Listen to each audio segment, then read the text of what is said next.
Hello YouTube, I'm just back with more Fire Emblem Path of Radiance. In this part, we are going to be taking on Chapter 9, Gallia. Anyways, I start up the support between Ike and Soren because that's one of the combinations I use. So hey, it's a support. I don't pay too much attention to supports and actually like using them in a fight. But anyways, let me briefly go over what they are. A support is when you have two units that you've built a support link between, they will get certain stat boost, based on how many support conversations they've had. But the thing is, they need to be within 3 spaces of each other. That could be 3 spaces up, that could be 1 space to the right, then 2 spaces up. It can be any combination as long as it's within 3 spaces of each other. This is not support, these are info conversations going on, which I meant to cut out, but I didn't. Info conversations are split into 1 star, 2 stars, or 3 stars. 3-star infos will give you an item. 2 stars infos will give you an item, or in other instances, characters. 2-star infos will give you actual information that will help you with something. And then a 1-star info is there to build up the story, or just make you learn more about the characters. Let you learn more about the characters. Anyways, so once again with supports, the way they work is you build them up by just having 2 characters that can have a support bond in the same chapter. That will give you 1 support point. And then when you go back to base, there may be a thing saying, hey, strengthen the bond with these people. And then you can strengthen the bonuses they'll get. Check online for all the support lists, though. I'm not going over those. But in order to actually use the support link, once again, you need to be within 3 spaces of each other. You'll also notice I don't pay too much attention to them, so yeah. Okay, right at the beginning of this chapter, Mist and Rolf will show up and say, yo dog, we want to fight, so we let them join. Now, unfortunately, they join at the beginning. They join after you started the chapter, so you can't, like, stack them up with items, or you can't give them bonus experience or anything you want to do like that.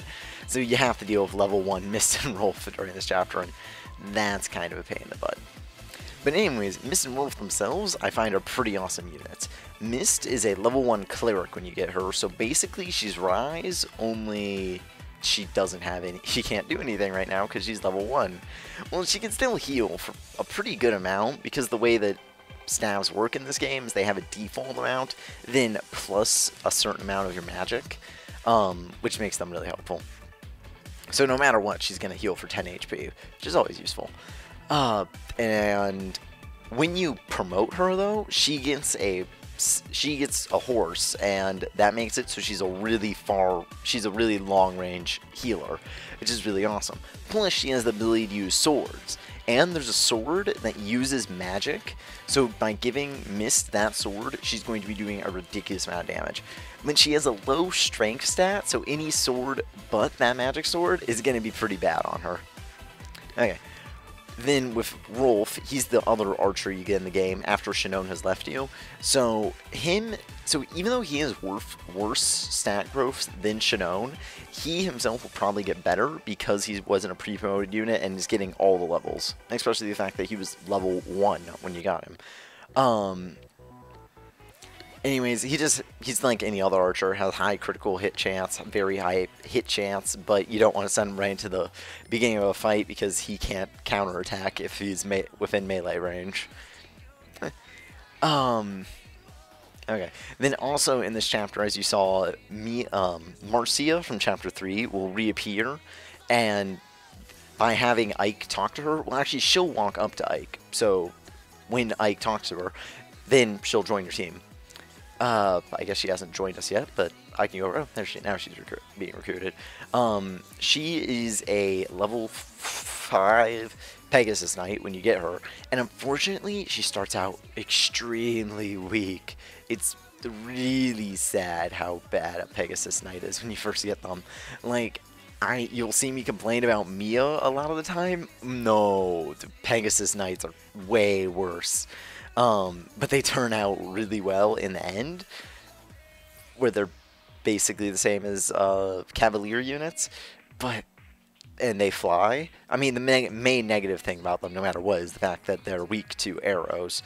But they do, compared to dragons, which you'll also get later, they have higher critical hit chance. They have their main difference compared to most mounted units is they have really high resistance, so they can take on magic units better. Sorry, I had a burp there.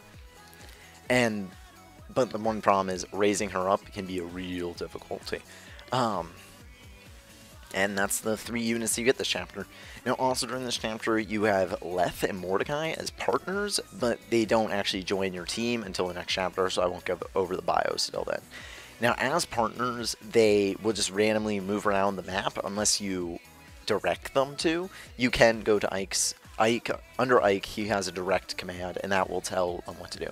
And as you see, I just have them run into the corner because I don't want them stealing experience from my units, and that's always good. Now, if Leth or Mordecai dies during this chapter, they will not actually die. You will still have them in the next chapter. And that's pretty beneficial, and overall, so don't be too sad if they die. But they are the goose units, meaning they go by a bar, and when that bar is full, they turn into a beast and destroy units like very easily. They have very high strength, very high HP and everything, but when that bar isn't full, well, when it's after it's emptied and then it's refilling, they are humans, and they have the only good thing about them is they have high HP, but they can't attack at all. They don't have good movement, and that's the bad thing when it comes to the goose. So I'll talk more about them as this goes on. On turn 5, these pirate dudes are actually very strong units. Well, at least the main one of them was a very strong unit. I didn't have too much difficulty with him, but he was a level 18 dude, which is pretty strong for this point in the game.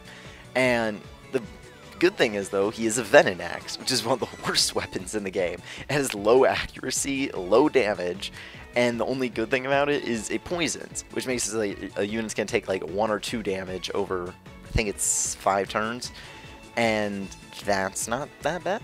That's passable. That's like whatever, because you can just use your you could just use that to grind your healer to get even more experience. It's really not that much of a negative effect, is it? Also, with this chapter, you might have saw I went onto the beach because I find that's the easier way to do this chapter.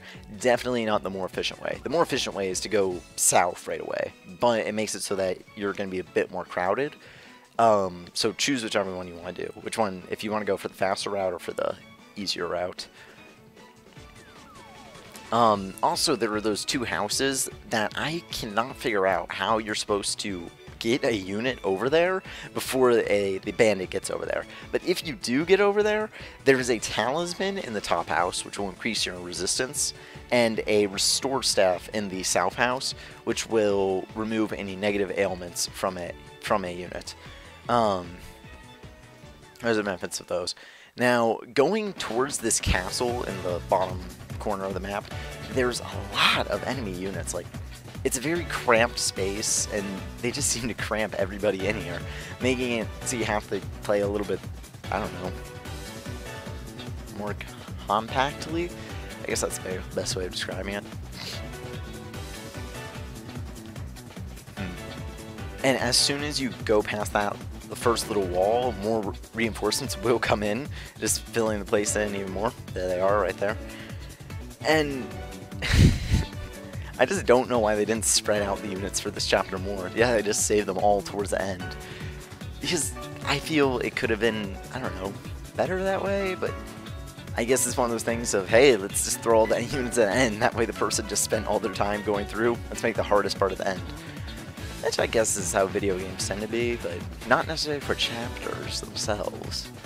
For example, with Fire Emblem, I always have a harder time in the beginning of the game than I do towards the end of it, because I like going with units that are really weak in the beginning, but then really strong in the end.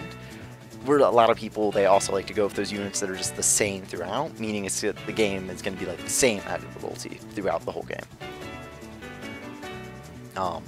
Like, a lot of people don't enjoy using Mist or Rolf because they start at level 1.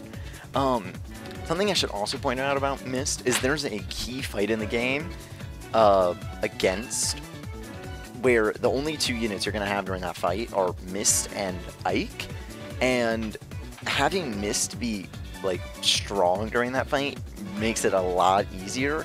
Now it is possible if you have a really strong Ike to do the fight, but having a strong Mist is definitely can help you out there.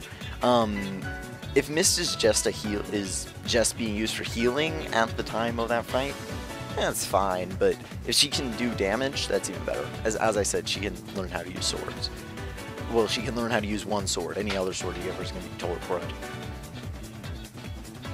So this boss has a Javelin and a Night Killer. I switched him to the Javelin. I attacked him from far away, switching him to the Javelin. That way maybe Oscar could go up to him, but ends up I didn't even have Oscar run up, but that's the end of the chapter. Okay, so basically we're all confused about why the heck is Dayan attacking Gallia. Thought they just wanted to go into Crimea, but that's for later. And here's the king of Gallia, who unfortunately says he cannot take care of Princess Alincia, and that we have to go to the country of Benyon to get back. But in order to get to Benyon, we have to go back to Crimea, then go around the ocean, and then get into Benyon. Because to the west of Gallia are impassable mountains, unless by Lagoos, because the Lagoos are freaking awesome. Did I mention that? And that's where our next mission is to go.